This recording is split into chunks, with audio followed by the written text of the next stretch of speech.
Now, whilst many of us will be longing for an end to lockdown, for those who have a rare disease, it's been a particularly anxious time. Most have been shielding for almost a year. Now, some of them are trying to raise awareness of what life is like for them, even before the pandemic. Sonia Jessup explains why. Rare diseases are often invisible, and yet it's thought 1 in 17 of us in the UK will have one at some point in our lives. People like June, Rachel and Shona, all part of a campaign to raise awareness of the challenges. All have spent most of the last year shielding. That's particularly difficult if, like June, your partner works in a hospital. There were times when I couldn't even give him a cuddle when he's back from work, and we had to be extremely rigid and quite regimental about everything. We were just wiping down every single thing, and it was hard. June has sickle cell disease. She's been able to work from home in Epping, but around Christmas she caught COVID. She says it was a terrifying time. It was everything I dreaded for the last 13 months, and I'm like, no.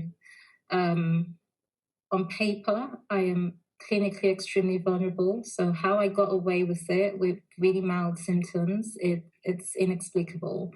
Rachel, who has Ehlers-Danlos syndrome, was also advised to shield. Lucky for me, I have a very, very active 17-month-old that is kind of keeping me on my toes and keeping me occupied. So he's a great distraction for me. Plus, my employers made it very, good for me to work from home. But I would be lying if I said that this time wasn't the hardest time round for me. Writer Shona, who has Marfan syndrome, says she's at least used to working from home in St Albans, but she misses her girlfriend Gemma. And she's had some of her medical care delayed due to COVID. She says the pandemic's brought out the best, but also sometimes the worst in people. There are a lot of people saying, well, why can't all of the vulnerable just shield and we can carry on our lives as normal? But on the other hand, there has been, improvements, especially in terms of working from home. For so long we were told that it's not possible in a lot of jobs, and now suddenly, being able to work out that it is an option. This pandemic has made people realise that some of us live our lives like this anyway. Unfortunately, this is some people's normal, and I think the more we can accept that and support that, the better of a community we can become. They hope sharing their stories will help make everyone more aware, so they don't feel invisible once the pandemic is over.